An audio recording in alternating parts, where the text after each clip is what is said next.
לשאלה לגבי אותו סרטון צלם קדוש. שם אני מסביר שאסור לנו לערבב צלם קדוש בצלם טמא על עניין ההתבוללות או משכב גויים, משכב גויות. לשאלה לגבי אותם אנשים שחטאו בעבירות האלה או עשו דברים מהסוג הזה, מה זה אומר? האם הטוב שלהם מספיק? כי יש אנשים שעברו את העבירות האלה אבל הם עושים טוב בעולם, עוזרים לחיות, יש כאלה, עוזרים, מסייעים, הם נשמות טובות והכל טוב ויפה. אבל הקדוש ברוך הוא אומר, עם ישראל זה עם קדוש. גם הגורל של עם ישראל בכל העולם, בכל הדורות, בכל העידנים הוא שונה. כולם נכחדו, עם ישראל נשאר. מה זה אומר? שהגורל של עם ישראל הוא גורל אחר, גורל שונה, לא אותו גורל כמו כל האנושות. זה עם שונה, עם השם, עם שונה, גורל שונה.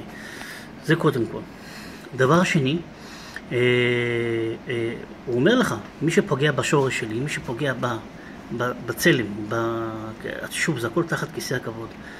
כל הרוחות מתעדכנים בכיסא הכבוד. הקדוש ברוך הוא מכין אותם לפני הזיווג, והוא רוצה להוריד נשמות, הוא רוצה להוריד ולתת להם גופים, אבל על אותו תבנית, אותו צלם שהוא מתוקן. הרי הסברתי לכם, הקדוש ברוך הוא מכין, מתארך לקראת המעמד, לקראת להוריד את הנשמה. עוד לפני הזיווג, בלי צלם אין שום דבר, אין זיווג, אין אדם, אין כלום. הצלם הזה, קודם כל הצלם, זה רק מוכיח שאין דבר קורה למטה אם לא קדם לו הוראה מלמעלה. לא משנה מה. אתם חושבים שאנחנו מביאים תולדות לעולם, אנחנו מחליטים שום דבר. ברגע כבר הקדוש ברוך הוא יודע על אותו זיווג, על אותו רצון להזדווג ולהביא ילד, הוא יודע בדיוק מתי, איך, למה וכמה. קובע כבר, מכין כבר, הראיתי לכם, קראתי לכם. הוא מכין את הצלם הזה, את התבנית הזאת. לא יעזור. לכן הכל קורה קודם כל למעלה.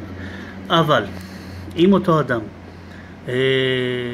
לא בחר ולא השתלט על אותו רצון ועשה מעשים של גויות או מעשים של גויים, אז הקדוש ברוך הוא אומר אין בעיה, ככה אתה רוצה, ככה יהיה. אז הוא מוריד, כי שוב, זה עניין של תיקונים. הקדוש ברוך הוא נותן גם תשובה, נותן גם לתקן. אבל אם אותו אדם עשה את המעשה שעשה, התבנית שלו מעורבבת, הצלם שלו מעורבב בטמא וקדוש. אי אפשר ביחד, אבל בצלם הזה הוא אומר לך זה קלקול, כמובן קלקלת את הצלם, פגום. אז מה זה משנה? אם אדם מציל חיות או אם אדם עושה את הרבה הטבות, אבל הוא לא קשוב לבורא עולם, הוא לא קשור להשם, להוראות שלו, לדרישות שלו. אנחנו עם שונה, הסברתי לכם, עם שונה, עם שקיבל את תורתו, עם הברית, אנחנו עם בריתו. אז איך אפשר לבוא ולהגיד אני עוזר לחיות ואני אדם טוב, או אותו אדם חושב שהוא אדם טוב, אבל הוא, הייתי קורא לזה, בועט בקדוש ברוך הוא, בועט בצלם שלו, בשורש שלו. הוא בועט, לא מתחשב. אז איך אפשר ככה להגיד שאני אדם טוב, אני מגיע לי לקום לעולם הבא? זה המחשבה לא נכונה. לא משנה כמה טוב האדם עושה. אם הוא פוגע בשורשים, פוגע למעלה, אז הוא לא יקום לעולם הבא. אם הוא לא עושה תיקונים, הוא לוקח על עצמו לחזור בתשובה ולא לעשות את זה לאהבה, מתקדש ומתאר, אז כן, ניתן לשוב מהמעוות. אבל אם הוא לא עושה וחושב שהוא עושה טוב בעולם, שוב, כל טוב שאדם עושה זה נמדד לו, כל טוב. למה? כי אנחנו עולים למשפט. במשפט באים המעשים הטובים מול המעשים הרעים. אז אם אדם חושב שהוא עושה מעשים טובים, הוא צריך גם לקחת לחשבון את המעשים הרעים שלו שבאים בחשבון. ולכן לא לחשוב שאם אני עוזר לחיות אבל אני כופר בקדוש ברוך הוא וכופר באמונה וקוטע את השורש, את השורשים, אז מה? אז מי יקום? מה יקום? לא שייך פה לקום. אוקיי, תסיים את העולם הזה בכבוד, ומה שהקדוש ברוך הוא יחליט, אותו אדם יחליט. אבל לקום לעולם הבא הוא לא יקום אם לא תהיה תשובה הולמת. זה לא משנה כמה האישה טובה או הגבר טוב. זה לא משנה. אם הם בועטים בקדוש ברוך הוא, הקדוש ברוך הוא לא יקים אותם לחיי העולם הבא, אלא ימחקו מהזיכרון. אולי לא יקומו לדיראון עולם. זה אני לא יכול להחליט מי לדיראון עולם. הכוונה יישפט לנצח, הכוונה בדין לנצח, או או אני לא יכול לבוא ולהגיד מי כן מי לא, חד ושלום. אבל זה תלוי בקדוש ברוך הוא. אבל לסיים את העולם הזה בכבוד. שוב, העולם הזה גם נחשב לסיים אותו, אבל הוא לא ייכלל בנשמות המתוקנות, בזיכרון שלהם, שזה נקרא אדם קדמון, שזה סיום הדרגה שהאדם מתוקן, האדם הראשון מתוקן, והוא מתחיל לגלות עולם קדמון. עולם הכוונה עולם קדמון זה דרגה של עולם קדמון. יש לזה התפתחות בשנים, שזה כבר השגות נעלות, שנגיע לזה לקבל את פני השכינה, את הפמליה של מעלה, שאנחנו בעזרת השם נזכה לזה, אבל הוא לא ייכלל בזיכרון, כי הסברתי לכם, זה הכל קשור בזיכרון. הקדוש ברוך הוא מפיק מהתא, מאותו תא, מאותו אדם, הוא מקים אותו כמו שהוא היה, אותו זיכרון, אותו דבר, ביום שהוא מת, ככה הכל נשמר לו. אבל מתקן אותו ונותן לו את השכר. אבל אותם אנשים לא יקומו בכלל, הבינוניים לא יקומו, זה נקרא בינוני. האדם שלו, שעושה טוב, המון טוב, אבל הוא גם עושה רע, זה נקרא בינוני. יש בו גם המון רע. אז הם לא ייכללו בזיכרון, וזה מה שעצוב פה. כי הרשעים הגדולים, שאין להם תקנה, יקומו להישפט ידירון עולם. והצדיקים, לשכר עולם, נכון? אבל ביניים אין. אם אתה טוב וקצת רע, זה לא יעזור לך. לא תיכלל בזיכרון הזה. לא תיכלל, כי הרבה, גם הגויים עושים טוב, גם הגויים רשעים עושים טוב, נו אז מה? אין שייכות.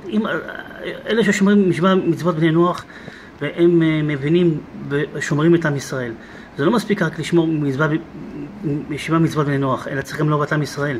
להכיר בעם ישראל שהוא עם השם, עם הנבחר. אז הם גם לא יישארו. רק אלו שמכירים בעם השם ושומרים 7 מצוות בני נוח, הם יקומו לתחיית המתים.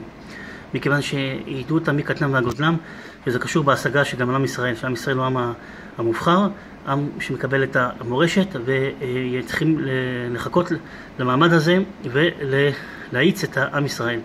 זה חלק מהשכר של העולם, אותם עמים שיעשו כך.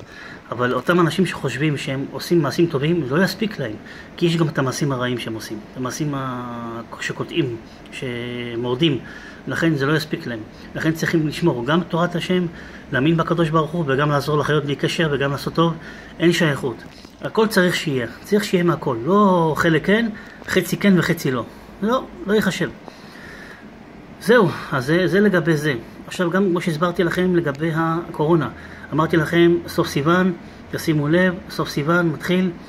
אנחנו מגלים כבר תקופה אחרת. וזה ילך ויחמיר, לא יצליחו להשתלט על הקורונה, לא יצליחו, זה יהיה הקורונה החזקה ביותר, אנחנו מקווים יום הדין.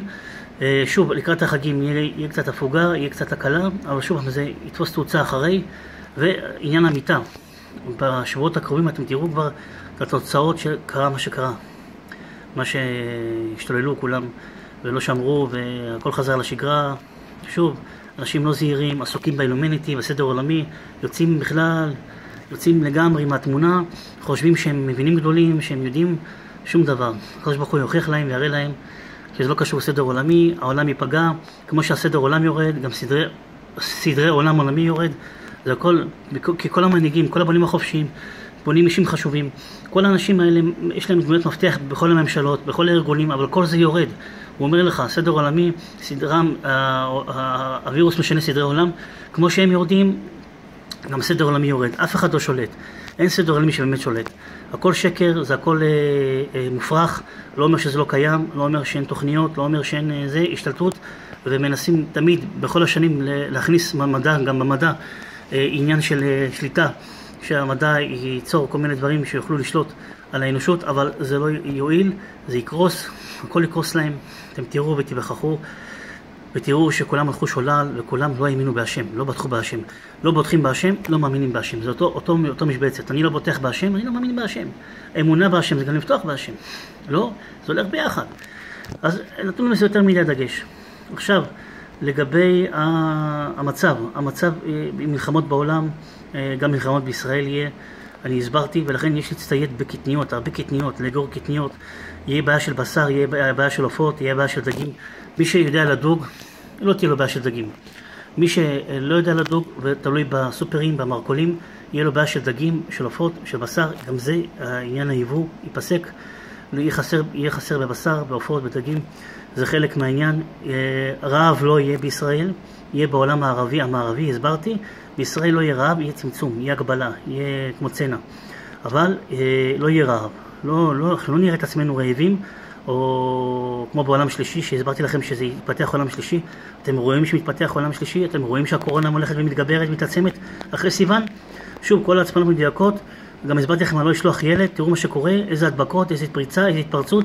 לא הקשיבו, לא האמינו, התוצאות יהיו בעוד 3 שבועות, וצריך להגביר תפילות או בקשות, לצמצם את הנזקים, שלא יהיה פה מקרי מיטה גדולים, כי זה עומד להיות. השערים ייסגרו לקראת החגים, וזהו, וצריכים למהר לבוא לכאן. מי שלא ימהר לבוא לכאן, יהיה איזשהו חצי שנה של נעילה, ואחר כך ייפתח שוב. שוב, הקדוש ברוך הוא עושה את הכל כדי להאיץ את המשיח, זה כל קשור עם אלה שחוזרים מהגלות. להקשיב לסימנים שאני נותן, אני רוצה לעזור, רוצה לתרום. מי שיקשיב ויקדים, יזכה, אני מאמין שינצל, כי אני יודע מה אני אומר, אני יודע מה השם רומז, אני כאן כדי לעזור, כדי לתרום. ולכן תשימו לב לדברים, לאגור קטניות, כי יהיה בעיה של מחסור בבשר, עופות ודגים. תהיו ברוכים ושלום.